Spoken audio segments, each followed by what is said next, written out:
Hello my dear friends, स्वागत है आप सभी लोगों का एक और बेहतर वीडियो में। ठीक है, जितने विद्यार्थी कक्षा 10 में हैं और तैयारी कर रहे हैं यूपी बोर्ड 2026 में मैथ्स की, तो उन सभी विद्यार्थियों के लिए ये वीडियो काफ़ी इंपॉर्टेंट होने वाला है। इस वीडियो में हम लोग मैथ्स के अति महत्वपूर्ण प्रश्न जो है देखेंगे, जो कि आपके पेपर में जो है बहुत इंपॉर्टेंट होता है, यानी कि पेपर से रिलेटेड ही क्वेश्चन होने वाले हैं। ठीक है, तो चलिए इस वीडियो को बिना देरी करते हुए वीडियो को स्टार्ट करते हैं।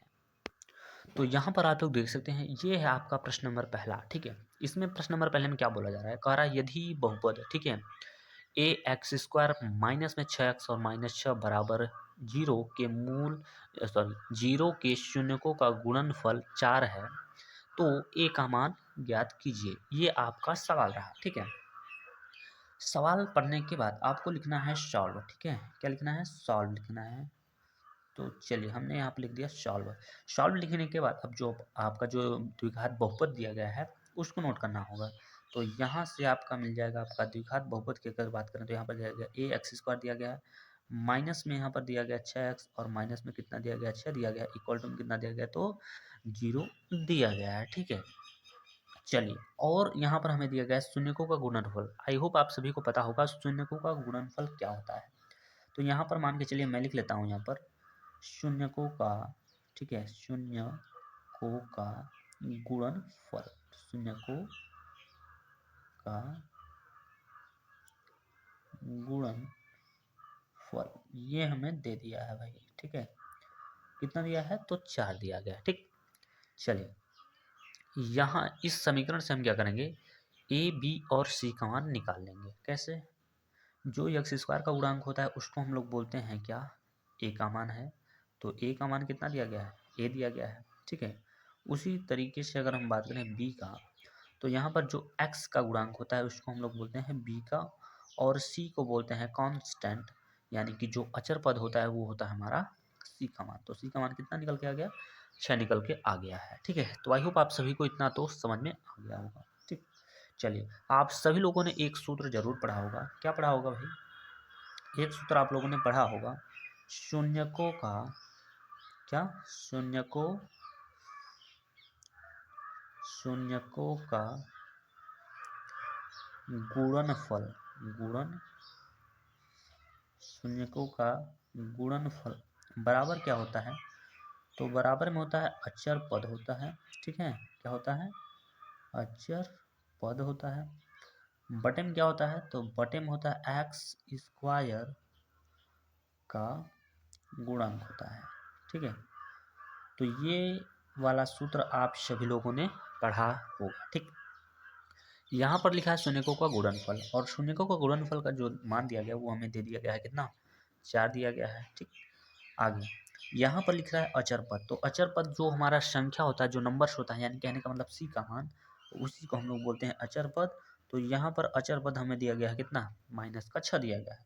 यहाँ पर है एक्स स्क्वायर का गुणांक, एक्स स्क्वायर का मतलब होता है ए का मान, और ए का मान हमें कितना दिया गया है, तो ए यहाँ पर दिया गया है। इसके नीचे हम एक मान सकते हैं, मान लिया। ठीक है, अब ए का गुणा अगर हम इसमें करेंगे, ए का 4 में, तो यहाँ पर कितना हो जाएगा, तो यहाँ पर आपका हो जाएगा 4 ए हो जाएगा। इसके बाद हम इधर सॉल्व कर रहे हैं।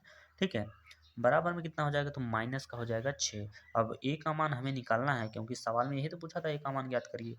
तो माइनस का ये 6 हो जाएगा, और बटे का कितना हो जाएगा, तो 4 हो जाएगा। 2 से काट लीजिए, तो यहाँ से हमें ए का जब मान मिलेगा, कितना मिलेगा भाई, तो ए बराबर, ये 2 से काटेंगे तो माइनस का ये 3 हो जाएगा, और 2 से काटेंगे तो 2 दूना 4 हो जाएगा।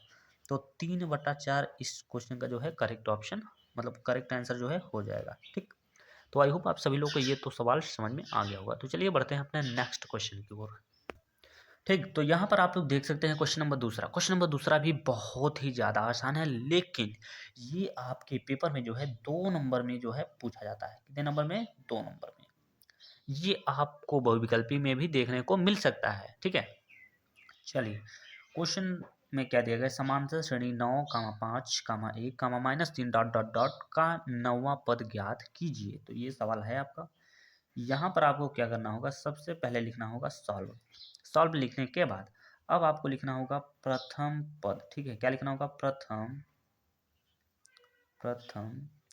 पद। तो प्रथम पद में क्या करिएगा, प्रथम पद को वैसे तो दर्शाया जाता है ए से, तो यहाँ ए भी लिख सकते हैं, तो ए बराबर कितना लिख सकते हैं 9। जो समांतर श्रेणी का जो पहला संख्या होता है उसी को हम बोलते हैं प्रथम पद बोलते हैं, ठीक है। चलिए अब आपको याद करना होगा यहाँ से सर्वांतर, मतलब सर्वांतर, ठीक है। सर्वांतर, अंतर को बोलते हैं हम लोग डिफरेंस, और डिफरेंस को हम डी से डिनोट करते हैं। तो डिफरेंस कैसे निकालेंगे, दूसरी संख्या यानी कि 5 में से घटाएंगे पहली संख्या, तो आपका निकल जाएगा कितना डिफरेंस, कितना निकल के आएगा भाई, तो 4 निकल के आएगा, वो भी माइनस में, ठीक है। हमसे पूछा यहाँ पर 9वां पद, यानी कहने का मतलब जो वाला आपसे 9वां पद पूछा रहा है ना, तो ये n का मान हो जाएगा, तो ये हो जाएगा n बराबर 9, ठीक। इसका एक बहुत सिंपल सा सूत्र होता है, आई होप आप सभी को याद होगा। तो ए एन बराबर ए प्लस ब्रैकेट में n माइनस 1 इंटू का डी है। तो यहाँ पर ए n की वैल्यू कितना हमें रखना है, 9 रखना है, 9 रख दीजिए। ए का मान कितना रखना है भैया, तो यहाँ पर 9 रखना है, 9 रख दीजिए और लगा दीजिए प्लस, ठीक। उसके बाद ब्रैकेट में आपको लिखना है n की वैल्यू कितना है भैया, तो 9 है, 9 माइनस 1 इंटू में डी का मान कितना है, तो 4 है, ठीक है। कितना है, 4 है। तो यहाँ पर अब देखिएगा ए 9 बराबर यहाँ पर 9 हो जाएगा, ये हो जाएगा आपका प्लस 9 में से घटा दीजिएगा, आपका घटने के बाद कितना मिलेगा, तो 8 मिलेगा, और ये हो जाएगा 4 हो जाएगा, ठीक है। अगले स्टेप पे क्या करेंगे, तो ए 9 बराबर कितना हो जाएगा, यहाँ पर 8 प्लस और माइनस माइनस हो जाएगा, 8 चौके होता है 32, तो 32 लिख दीजिए ना भाई। फिर क्या करेंगे आप, ए 9 बराबर क्या करिएगा, अब आपको घटाना होगा, 32 में से आपको घटाना होगा 9, ठीक है। कितना घटाना होगा, 9 घटाना होगा, तो आपका जो घटेगा तो कितना हो जाएगा, माइनस में 23 हो जाएगा, क्योंकि 32 बड़ा है ना भाई, तो इसके सामने वाला चिन्ह लगेगा। तो यही आपको निकालना था, ये आपने निकाल लिया है, ठीक है। तो ये हो जाएगा आपके क्वेश्चन नंबर दूसरे का करेक्ट आंसर, ठीक है। तो चलिए बढ़ते हैं अपने नेक्स्ट क्वेश्चन की ओर। तो यहाँ पर आप लोग देख सकते हो क्वेश्चन नंबर 3, क्वेश्चन नंबर 3 में क्या बोल रहा है, कह रहा है बिंदु 2 कामा माइनस 3 और माइनस 4 कामा 6 को मिलाने वाले रेखाखंड को 1:2 के अनुपात में अंतः विभाजित करने वाले बिंदु के निर्देशांक ज्ञात कीजिए। तो ये तो क्वेश्चन बहुत आसान है अगर आपको पता होगा तो, अगर नहीं पता है तो यही क्वेश्चन जो है टफ हो जाता है, ठीक है। चलिए क्वेश्चन को सबसे पहले हम लोग क्या करते हैं, लिख लेते हैं यहाँ पर सॉल्व, और सॉल्व लिखने के बाद जो हमारा बिंदु दिया गया, जैसे एक बिंदु ये है और एक बिंदु यहाँ पर दिया गया, तो हम बिंदु को नोट करेंगे। तो यहाँ पर क्या दिया गया हमें, 2 कामा माइनस का 3 दिया गया है, ये हमारा एक बिंदु रहा। दूसरा बिंदु क्या दिया गया, तो माइनस का 4 है, कामा में कितना दिया गया, तो 6 दिया गया। पहले बिंदु में हमारा जो मान निकलेगा वो हो जाएगा x1 और ये हो जाएगा y1, जो दूसरे बिंदु में हो जाएगा वो हो जाएगा x2 और यहाँ पर हो जाएगा y2, ठीक है। तो इतना हो जाने के बाद आपको यहाँ पर क्या दिया गया है भाई, तो यहाँ पर देखेंगे तो 1:2 दिया गया है, तो लिख लेते हैं 1:2। अब आप पूछेंगे ये किस चीज़ का मान है, तो ये आपका है m1 का मान और ये है आपका m2 का मान है, ठीक है। चलिए तो सवाल में पूछा है अंतः विभाजित करता है, ठीक है। जब कभी भी कहेगा अंतः विभाजित करता है तो आपको सूत्र लगाना होगा, x बराबर, ठीक है, क्या लिखेंगे, x बराबर m1 x2 प्लस m2, ठीक है, m2 x1 और बटे में हो जाएगा क्या, m1 प्लस का कितना हो जाएगा, तो m2 हो जाएगा। तो आई होप आप सभी को ये सूत्र तो याद हो पाएगा, ठीक है। चलिए यमोन का मान आपको दिख रहा होगा, यहाँ पर 1 है, 1 लिखिए, दो संख्या के बीच में गुणा होता है। x2 का मान अगर बात करें तो यहाँ पर कितना दिया गया, तो माइनस का 4 दिया गया है, प्लस m2 की बात करें तो यहाँ पर कितना दिया गया, 2 दिया गया है, x1 की बात करें तो यहाँ पर दिया गया कितना, 2 दिया गया है, ठीक है। बटा लगा दीजिएगा, यमोन का मान कितना 1 है और प्लस m2 का मान कितना है, तो 2 है, ठीक है। बात समझ रहा है ना इतना। चलिए आगे हम बात करते हैं x बराबर, ये 4 का गुणा आप 1 में करोगे तो माइनस में आपको 4 मिलेगा, क्योंकि 4 के आगे माइनस है ना भाई, प्लस 2 का गुणा 2 में करेंगे तो 2 दूना 4 होता है, गुणा आई होप आप सभी को पता होगा, ठीक है। 1 और 2 जोड़ेंगे तो ये हो जाएगा आपका 3, तो यहाँ पर मान जो निकल के आएगा वो x बराबर ये हो जाएगा माइनस और प्लस 0 हो जाएगा, ये पूरा पूरा, और यहाँ से भाग देंगे जब तो 0 हो जाएगा, ठीक है। तो x का मान हम ज्ञात कर लिए हैं यहाँ पर 0। जैसे अब हमने x का मान ज्ञात किया है वैसे हम y का मान ज्ञात करेंगे, तो y बराबर फार्मूला आपका हो जाएगा m1, तो यहाँ पर सूत्र आपका हो जाएगा m1 y2 प्लस में हो जाएगा यहाँ पर m2 y1 हो जाएगा, अपान में हो जाएगा क्या, m1, और प्लस में क्या हो जाएगा, तो m2 हो जाएगा। समझ रहे हैं। तो इतना हो जाने के बाद अब आपको क्या करिएगा, y बराबर m1 की वैल्यू आप देख रहे हैं यहाँ पर 1 है, y2 की वैल्यू यहाँ पर अगर बात करें तो यहाँ पर 6 है, प्लस m2 की वैल्यू बात करें तो यहाँ पर कितना दिया गया, 2 दिया गया है, और y1 की वैल्यू कितना दिया गया है, -3 दिया गया है। ठीक है, m1 की वैल्यू 1 है और m2 की वैल्यू कितना है, 2 है।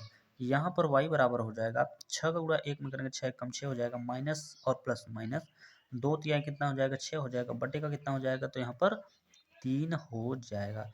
उसके बाद ये हो जाएगा, 6 में 6 जाएगा तो आपका 0, 0 में 3 से भाग देंगे तो पूरा 0 जो है निकल के आ जाएगा। ठीक है, अब इतना निकल जाने के बाद आपको लिखना होगा अतः, अतः ठीक है, अतः यहाँ पे मैं लिख देता हूँ, अतः बिंदु बिंदु के निर्देशांक, अतः बिंदु के निर्देशांक, तो x की वैल्यू आपका पहले लिखा जाता है तो 0 और y की वैल्यू पीछे यहाँ पर होगा। ठीक, यहाँ पर इतना आपका आंसर हो जाएगा। तो आई होप आप सभी लोग को ये समझ में आ गया होगा। तो चलिए बढ़ते हैं अपने नेक्स्ट क्वेश्चन की ओर। चलिए यहाँ पर आप लोग देख सकते हैं क्वेश्चन नंबर 4। क्वेश्चन नंबर 4 में क्या बोल रहा है, कह रहा है एक शंकु के आधार की त्रिज्या जो दिया गया है 3.5 सेंटीमीटर तथा ऊंचाई जो है 12 सेंटीमीटर है। शंकु की तिर्यक ऊंचाई ज्ञात कीजिए, शंकु का आयतन भी ज्ञात कीजिए। तो इसमें दो सवाल आपसे पूछा है, एक सवाल कह रहा है तिर्यक ऊंचाई ज्ञात करिए और दूसरा सवाल कह रहा है शंकु का आयतन भी ज्ञात कीजिए। तो ये क्वेश्चन है आपका। चलिए इसको हम लोग क्या करते हैं, सॉल्व लिख लेते हैं, उसके बाद इसको भी सॉल्व कर देते हैं। सबसे पहले यहाँ पर त्रिज्या दिया गया है, त्रिज्या को हम दर्शाते हैं r से। तो r का मान दिया गया है 3.5 सेंटीमीटर दिया गया है। आगे ऊंचाई दिया गया, ऊंचाई को हम लोग क्या दर्शाते हैं, h से दर्शाते हैं। तो h बराबर कितना दिया गया, तो 12 सेंटीमीटर दिया गया है। ठीक है, सबसे पहले कह रहा है तिर्यक ऊंचाई ज्ञात करिए। ठीक है, क्या कह रहा है, तिर्यक ऊंचाई। तो यहाँ पर लिख लीजिए ना भाई, तो यहाँ पर लिखिए तिर्यक, तिर्यक ऊंचाई। क्या लिखना होगा, तिर्यक, तिर्यक ऊंचाई। तिर्यक ऊंचाई को हम दर्शाते हैं L से। तो L बराबर एक सूत्र होता है, आप सभी को सूत्र याद होना चाहिए। क्या होता है, तो सूत्र आपका होता है r² प्लस में h का स्क्वायर होता है, ये आपका सूत्र होता है। तो यहाँ पर L बराबर हो जाएगा आपका r का मान कितना दिया गया है, तो 3.5 दिया गया है। इसका करना होगा आपको स्क्वायर, प्लस यहाँ पर दिया गया h का मान कितना 12 दिया गया, तो यहाँ पर आपको करना होगा 12 का स्क्वायर। तो यहाँ पर L बराबर कितना हो जाएगा, इसका वर्ग करिएगा तो 5 का वर्ग होता है 25, 10 में यहाँ पर 3 में 1 से 3 बढ़ा के 4 करिए, 4 3 12 हो जाएगा। तो 12 और 25 इसका निकल जाएगा, इसका करेंगे 12 का 144 हो जाएगा। ठीक है, अब इसको आपको करना होगा जोड़, तो जोड़ लीजिए। ठीक है, जोड़ेंगे तो ये आपका 25 जो है ये साइड में के दशमलव के बाद है ना, तो ये इधर रहेगा। 4 और 2 मिला के ये 6 हो जाएगा, ये 4 और ये 5 हो जाएगा, और यहाँ पर हो जाएगा 156। अब देखना होगा ये कितने का वर्ग है, तो ये कितने का वर्ग है, तो भाई ये हो जाएगा आपका 12.5 का वर्ग है। ठीक है, 12.5 का वर्ग है। कैसे, ये 25 है तो ये 5 का वर्ग होगा, ये है 156, 156 जो है 144 और 144 169 से छोटा होता है। ठीक है, 144 और 169 के बीच में ही होता है 156, जो कि इसके ज़्यादा नज़दीक है। तो हम लोग क्या करेंगे, ये 144 के ही मानेंगे। तो ये कितने का वर्ग होता है, तो 12 का वर्ग, यानी नियर अबाउट ये 12 का वर्ग होगा। तो 12.5 यहाँ से ज्ञात हो जाएगा। ठीक है, तो आई होप आप सभी को ये बात समझ में आ गई होगी। ठीक है, चलिए यहाँ पर दूसरा जो सवाल आपसे पूछा है यहाँ पर इस क्वेश्चन में, शंकु का आयतन। तो यहाँ पर हम लिखेंगे शंकु। ठीक है, क्या लिखेंगे, शंकु, शंकु का आयतन, शंकु का आयतन। तो देखिए शंकु का आयतन बराबर एक सूत्र होता है, आप सभी को अगर सूत्र पता होगा तभी लगा पाएंगे, अन्यथा नहीं लगा पाएंगे। ठीक है, तो चलिए सबसे पहले हम लोग क्या करेंगे, सूत्र को लिखेंगे। तो सूत्र इसका होता है 1/3, क्या होता है 1/3 पाई। ठीक है, पाई आर स्क्वायर एच, ये इसका होता है सूत्र। देखिए सूत्र हमें पता चल चुका है तो हम इसको आराम से लगा सकते हैं भाई, क्यों नहीं लगा सकते हैं। तो यहाँ पर 1/3 को आपको ज्यों का त्यों लिखना है, इंटू पाई का मान होता है 22/7, ठीक है। अगर आपको पाई का मान, अगर पाई के पदों में आंसर आपको लाना है तो पाई का मान रखना पड़ेगा, नहीं लाना है तो आप इसको पाई ही रख दीजिएगा। चलिए हम रख देते हैं, बाद में इसको हम कैलकुलेट कर सकते हैं, ठीक है। समझ रहे हैं पाई का मान कितना होता है, तो पाई का मान आपको रखना होगा 22/7। कितना रखना होगा, 22/7। अगर आपको दशमलव में चाहिए तो लिख सकते हैं 3.141 होता है, 1/4 ही मानते हैं, ठीक है। तो इतना हो जाने के बाद अब चलिए यहाँ पर आर का मान अगर ध्यान से देखेंगे तो यहाँ पर दिया गया 3.5, तो 3.5 दिया गया है आर का मान, और यहाँ पर है इसका स्क्वायर, तो स्क्वायर लगा देते हैं। एच का मान कितना दिया गया भैया, तो एच का मान हमें दिया गया है यहाँ पर 12 दिया, ठीक है। तो आई होप आप सभी को इतना तो समझ में आ गया होगा ना भाई। चलिए आगे बढ़ते हैं। यहाँ से हम अगर ध्यान से देखेंगे तो 3 से 1 बार में और 3 से ये 4 बार में काट सकते हैं, ठीक है, काट सकते हैं ना। तो यहाँ पर आपका क्या बचेगा, पाई बचेगा, और यहाँ पर देखिए ये इसका वर्ग करेंगे तो हमारा वर्ग इसका निकल के आएगा कितना, 12.25 निकल के आ जाएगा। तो यहाँ कितना आएगा, 4 आएगा, ठीक। अब इसको हम मल्टीप्लाई कर सकते हैं, क्या मल्टीप्लाई करेंगे, तो यहाँ पर हो जाएगा 5 चौके 20, हम इसको पहले लिख लेंगे, ठीक है। 5 चौके 20 का 0 हासिल लगा, 2 हो जाएगा। 4 दूना 8, 8 2 हासिल था, तो 8 2 10 का 0 हासिल लगा, 1 हो जाएगा। दशमलव आपका यहीं पे लगेगा, दशमलव लगा दीजिए, ठीक है। अब हो जाएगा आपका 4 9 8, 8 और 1 हासिल हो जाएगा, 9 हो जाएगा, ठीक है। 4 1 का 4 और कितना हो जाएगा, 5 हो जाएगा, ठीक। कहने का मतलब ये हुआ कि 69 जो है इस क्वेश्चन का, और इसके पीछे पाई भी लगा सकते हैं, पाई भी लगाएंगे क्योंकि पाई 2 दिया गया है। अगर आपको सॉल्व करना है तो पाई का मान रख के हल कर सकते हैं, अन्यथा इतना ही आंसर मान लिया जाएगा, ठीक है। तो चलिए इस क्वेश्चन का बस इतना ही आंसर हो जाएगा, आप चाहे सॉल्व करना तो इसको मान रख लीजिएगा, ठीक है। कैसे हल करेंगे फिर, चलिए मान के चलिए मैं रख देता हूँ। तो यहाँ पर हो जाएगा 59 गुणे में यहाँ पर आप लिख सकते हैं कितना, 22 और बटे में 7। 7 से कटेगा ये, 7 से कटेगा ही नहीं, 7 से नहीं कटेगा तो आपका मान आएगा किसमें, दशमलव में आएगा। चलिए इसको आप लोग कैलकुलेट कर सकते हैं। तो आई होप आप सभी लोग को ये वीडियो मतलब ये क्वेश्चन जो है समझ में आ गया होगा, ठीक है। चलिए अब हम लोग बढ़ेंगे अपने क्वेश्चन नंबर 5वें की ओर।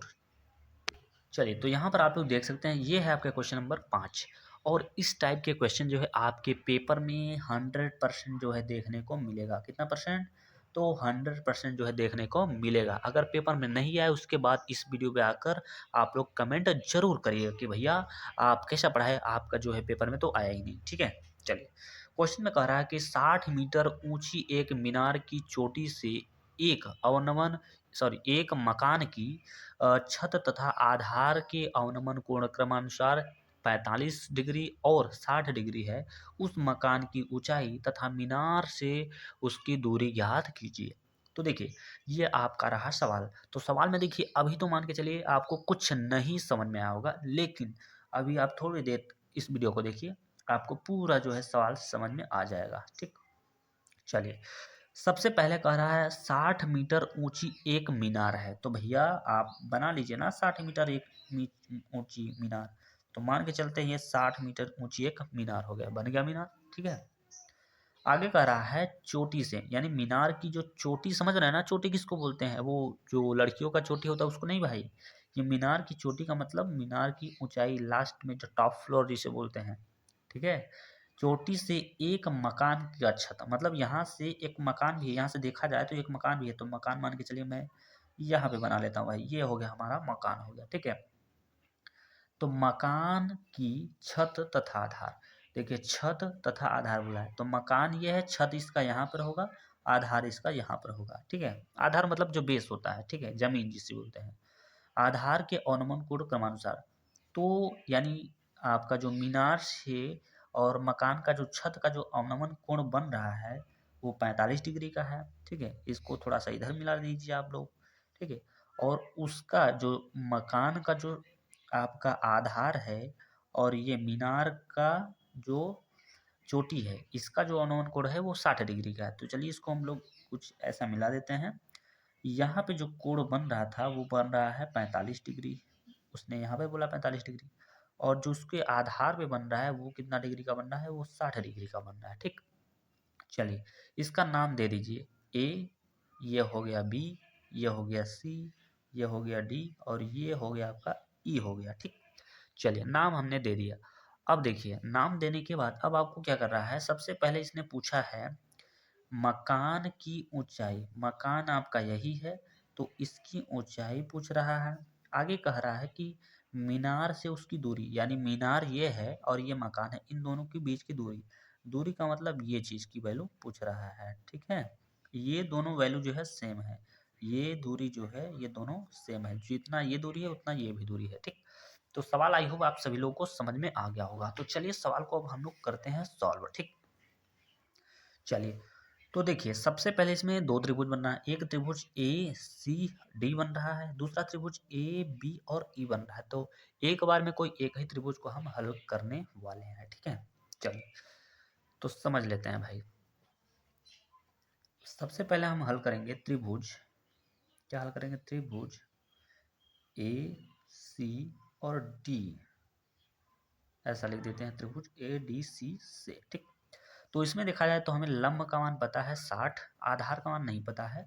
तो जब लंब और आधार की बात होता है तो वहाँ पर आपको tan थीटा का यूज किया जाता है। तो देखिए यहाँ पर लगाना होगा tan थीटा बराबर लंब का मान दिया गया है ए बी, ठीक है, सॉरी ए सी दिया गया है, आधार कितना दिया गया तो डी सी या सी डी लिख सकते हैं, तो सी डी है। यहाँ पर tan थीटा, थीटा की जो वैल्यू है वो कितना डिग्री है, 60 डिग्री है, तो 60 लिख दीजिए। यहाँ पर हो जाएगा ए सी, ए सी का मान कितना दिया गया, 60 दिया गया है, यहाँ पर 60 लिख दीजिए। सी डी का मान नहीं दिया गया तो सी डी को हम ज्यों का त्यों लिखेंगे। tan के 60 अंश का मान आई होप आप सबको पता होगा कितना होता है, रूट में 3 होता है।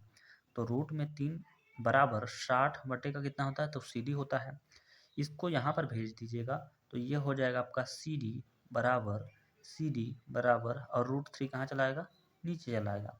अब यहाँ से आपको करना होगा परमीकरण, तो रूट 3 ऊपर रूट 3 नीचे, तो यहाँ पर हो जाएगा आपका सी डी बराबर, इसमें गुणा करेंगे तो 60 अंडर रूट का ये हो जाएगा 3 और बटे में केवल और केवल 3 हो जाएगा। ठीक है, चलिए यहाँ पर देखिए अब क्या करिएगा, तो सी डी बराबर क्या हो जाएगा, 3 से जब भाग दीजिएगा तो ये 20 बार में कटेगा, तो 20 अंडर रूट हो जाएगा 3, समझ रहे हैं। तो सी डी का मान हमने तो ज्ञात कर लिया है, सी डी माने कि मीनार की और मकान की जो दूरी है वो हमने ज्ञात कर लिया है। ठीक है, समझ रहे हैं इस बात को। आगे कह रहा है, आगे कह रहा है मकान की ऊंचाई भी याद करना, ऊंचाई इसको बोलते हैं। ठीक है, ऊंचाई इसको बोलते हैं। तो चलिए उससे पहले हम क्या करेंगे, त्रिभुज ए बी और ई को सॉल्व करेंगे। तो यहाँ पर लिखिएगा त्रिभुज ए बी और ई से, ठीक है, त्रिभुज ए बी और ई से, तो ये और ये दोनों दूरी जो है वो सेम है, मतलब सी डी की जो दूरी होगा वो बी और ई के बराबर ही होगा। ठीक है, यहाँ पर आप लिख दीजिएगा सी डी बराबर बराबर बी ई और उसके बराबर में लिखिएगा 20 अंडर रूट का 3, क्योंकि हमने निकाल लिया है ये मान। ठीक, चलिए तो यहाँ पर हम बात करते हैं, यहाँ पर हमें लंब का मान कुछ नहीं दिया तो हम ए भी मान लेंगे और आधार हमारा ये हो जाएगा। ठीक है, चलिए देखिए कैसे हल करने वाले हैं। तो यहाँ पर हो जाएगा आपका क्या, यहाँ पर आपका क्या हो जाएगा, तो tan थीटा बराबर बराबर में क्या हो जाएगा, तो ए बी और बटे में क्या हो जाएगा, तो बी और ई हो जाएगा। तो tan थीटा का मान कितना दिया गया भैया, तो 45 अंश दिया, 45 लिखिए बराबर, ए बी का मान कुछ नहीं दिया तो मत लिखिए, ए बी को ज्यों का त्यों रहने दीजिए, तो ए बी रहने दीजिए। बी ई का मान हमें पता चल चुका है कितना, 20 अंडर रूट का 3, तो 20 अंडर रूट का 3। यहाँ पर tan 45 अंश का मान होता है 1 बराबर में हो जाएगा ए बी, बटे में कितना हो जाएगा 20 अंडर रूट का 3। इसका गुणा करेंगे तो हमें यहाँ पर ए बी का मान जो है पता चल जाएगा, कितना पता चलेगा, 20 अंडर रूट का 3 पता चल जाएगा। ठीक, चलिए हमें ए बी का भी मान पता चल गया, लेकिन हमें पूछा था यहाँ पर ई डी जो है वो बराबर है, वो किसके बराबर है, तो बी सी के बराबर है और पूरा दूरी हमें पता है। तो कहने का मतलब हमें मान निकालना है कितने का, हमें मान निकालना है बी सी और पूरा इसका जो ऊंचाई है हमें, इसका पूरा लंबाई जो है हमें पता है 60, तो लिखिएगा 60 माइनस, ठीक है, 60 माइनस 60 माइनस उसके बाद यहाँ पर क्या लिखिएगा, ए बी लिखिएगा, क्योंकि पूरी ऊंचाई में से अगर हमें इसका मान हमें पता चल चुका है तो इसका मान हम रख देंगे तो घट यहाँ पर आ जाएगा। देखिएगा तो बी सी बराबर यहाँ पर हो जाएगा 60 माइनस ए बी का मान कितना निकला, तो ए बी का मान हमने निकाला अभी 20√3। तो यहाँ पर हो जाएगा बी सी बराबर, दोनों में कॉमन लेंगे तो यहाँ पर 20 निकलेगा, 20 से ये 3 बार में कटेगा माइनस, यहाँ पर √3 हो जाएगा और मात्रक है मीटर, तो लिख दीजिएगा। यही हो जाएगा आपके इस क्वेश्चन का जो है करेक्ट आंसर। ठीक है, हमसे ये वाला सवाल पूछा था, मतलब ये पूछा था कि इसकी ऊंचाई कितनी होगी, यानी मीनार की जो मकान है उसकी ऊंचाई पूछा है और इन दोनों के बीच की जो दूरी है वो कितना है, तो दोनों हमने निकाल लिया। तो आई होप आप सभी लोगों को समझ में आया होगा। अगर आप लोगों को समझ नहीं आया तो प्लीज़ कमेंट जरूर करिएगा। ठीक है, तो चलिए बढ़ते हैं अपने नेक्स्ट क्वेश्चन की ओर। तो यहाँ पर देख सकते हैं most of the most important question है ये। ठीक है, तो इस क्वेश्चन में क्या बोल रहा है, कह रहा है किसी समांतर यानी एपी के तीसरे, ये बात याद रखिएगा, तीसरे और सातवें पदों का योग जो है वो कितना है, 6 है, और उनका जो गुणनफल है वो 8 है। इस एपी यानी अर्थमेटिक प्रोग्रेशन के प्रथम 16 पदों का योगफल ज्ञात कीजिए, यानी योग ज्ञात कीजिए। तो ये आपका सवाल है, सवाल बहुत ज़्यादा इंपॉर्टेंट है, सवाल को अच्छे से आप लोग समझने का प्रयास करिएगा। तो देखिए सबसे पहले इसने बोला क्या है कि समांतर श्रेणी का तीसरा और सातवें पद का जो योग है वो कितना है, वो कितना है, तो 6 है। अगर हम आपसे ये बोलें कि समांतर श्रेणी का तीसरा पद निकालना है आपको, तो आप कैसे निकालोगे, आप कैसे निकालोगे भाई, तीसरा तीसरा पद पूछ रहा है ना। तो जब कहा जाता है तीसरा पद तो फार्मूला आपका लगता है क्या, ए प्लस ब्रैकेट में तीसरा बोला है तो 3 माइनस का 1 इंटू का डी लिखना होता है। तो ए प्लस इसमें से घटा दीजिएगा तो 2d प्राप्त हो जाएगा। तो तीसरा पद हमें कितना प्राप्त हो गया, 2d। सातवां बोला है तो ए प्लस में कितना हो जाएगा, 7 में से घटाएंगे 6 हो जाएगा, 6d हो जाएगा। तो ये हमारा पहला हो जाएगा, ये हमारा दूसरा हो जाएगा, यानी तीसरा जो तीसरा और सतवां बोला है, तीसरा सतवां जो समांतर श्रेणी बोला है तो उसका तो मान हमने यहाँ पर ज्ञात कर लिया। तो अब इन दोनों का जो योग है वो हमारा है कितना, 6 हो जाएगा। ठीक है, तो कहने का मतलब ये हुआ, कहने का मतलब ये हुआ, यहाँ पर ध्यान से समझने का आप लोग प्रयास करिएगा। ठीक है, ध्यान से समझने का प्रयास करिएगा, नहीं तो नहीं हो पाएगा। समझ रहे हैं इस बात को।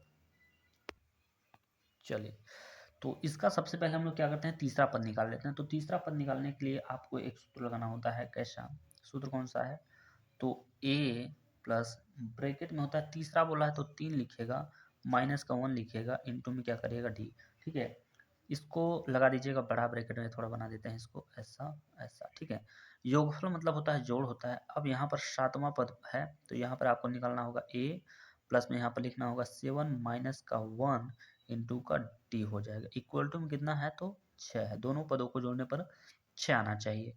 अब देखिए क्या करेंगे, इसको थोड़ा सा हल करेंगे तो यहाँ पर ए प्लस घटा लीजिएगा तो यहाँ पर 2d मिलेगा। ठीक है, प्लस यहाँ पर हो जाएगा ए प्लस, यहाँ पर घटाएंगे तो हमको 6 मिलेगा, तो 6d हो जाएगा, इक्वल टू कितना हो जाएगा, तो 6 हो जाएगा।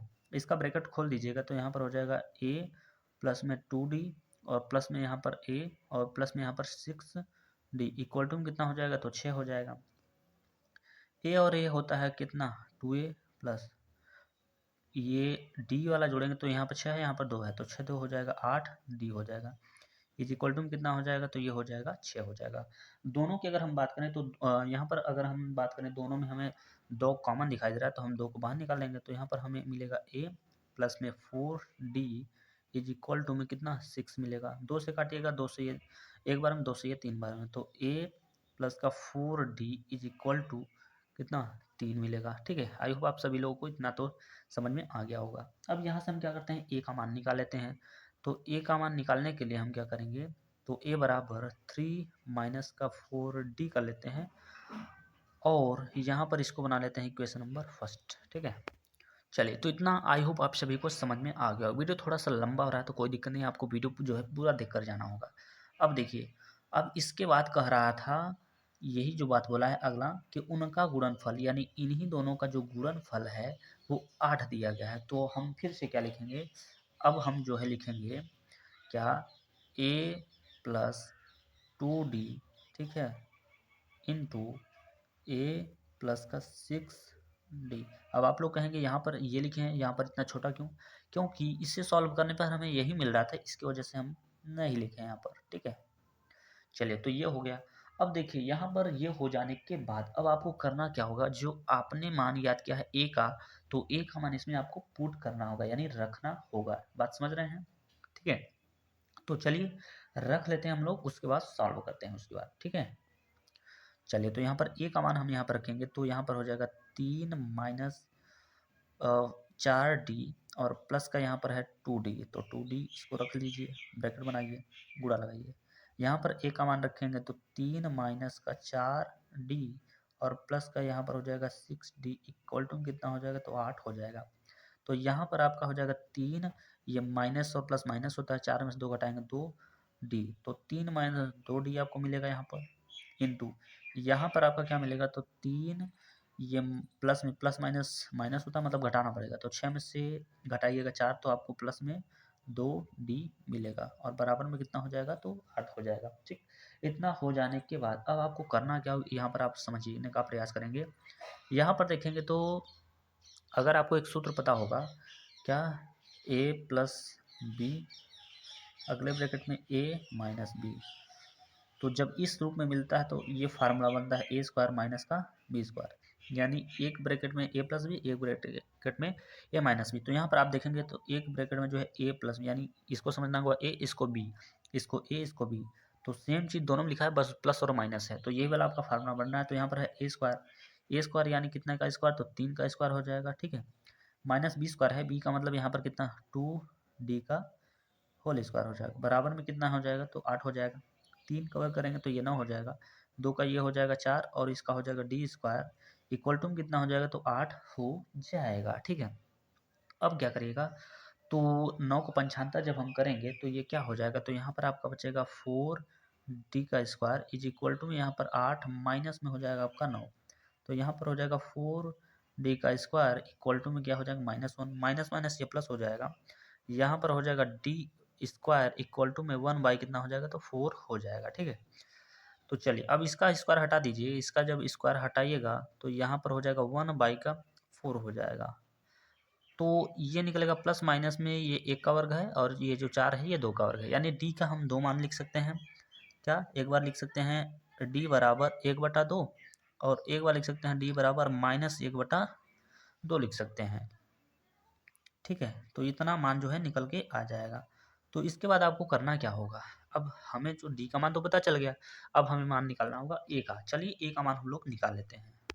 तो चलिए ए का मान देखिए कैसे निकलेगा। अब जो है डी का मान जो है हम समीकरण नंबर 1 में रखेंगे। देखिए डी का दो दो मान है तो हम दोनों को रखेंगे।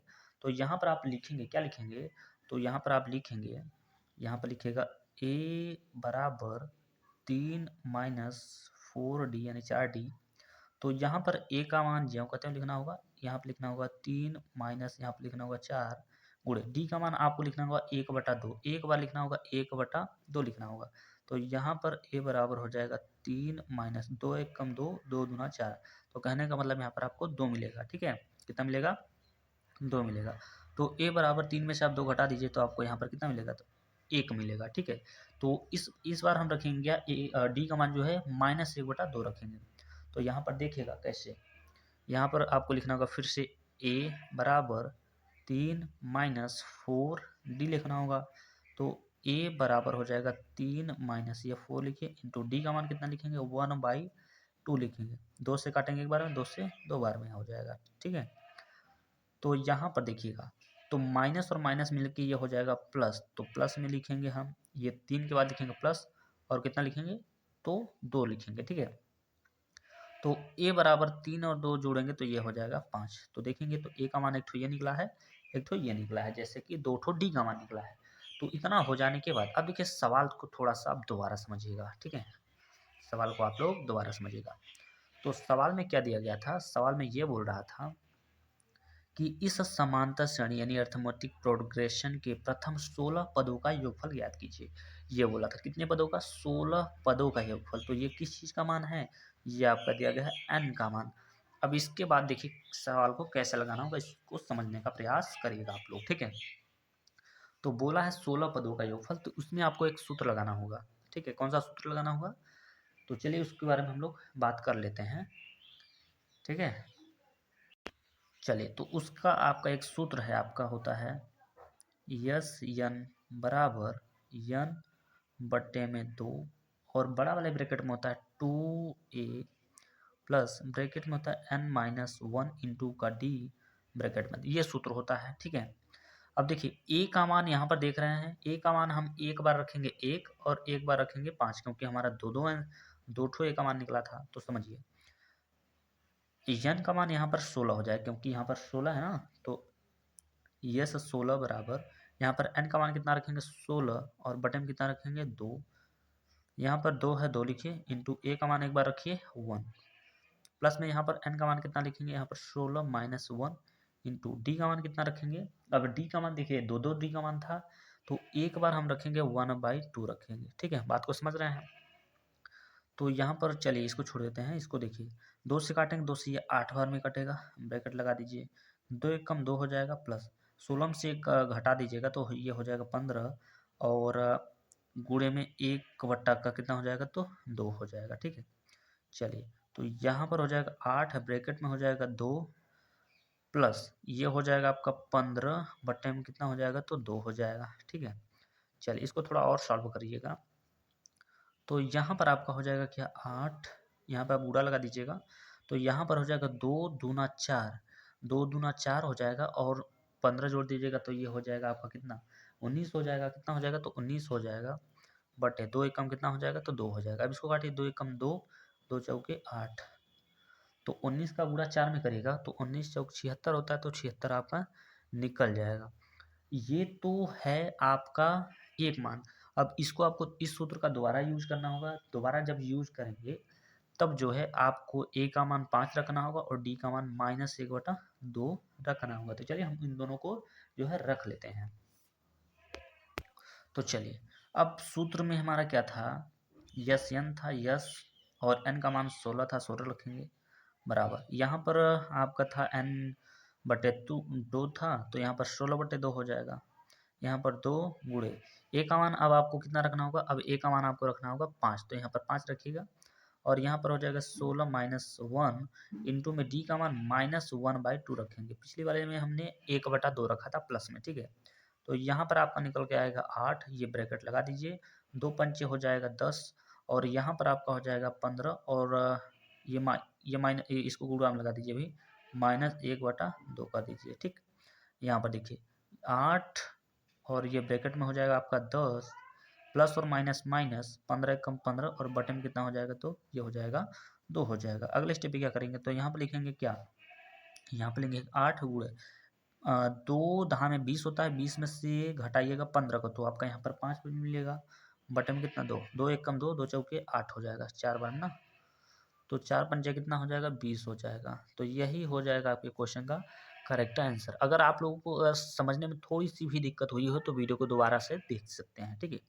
तो चलिए इस वीडियो में बस इतना ही, मिलते हैं नेक्स्ट वीडियो में, तब तक के लिए जय हिंद जय भारत। और आप लोग कमेंट बॉक्स में जरूर कमेंट करिएगा तो वीडियो कैसा लगा, ठीक है।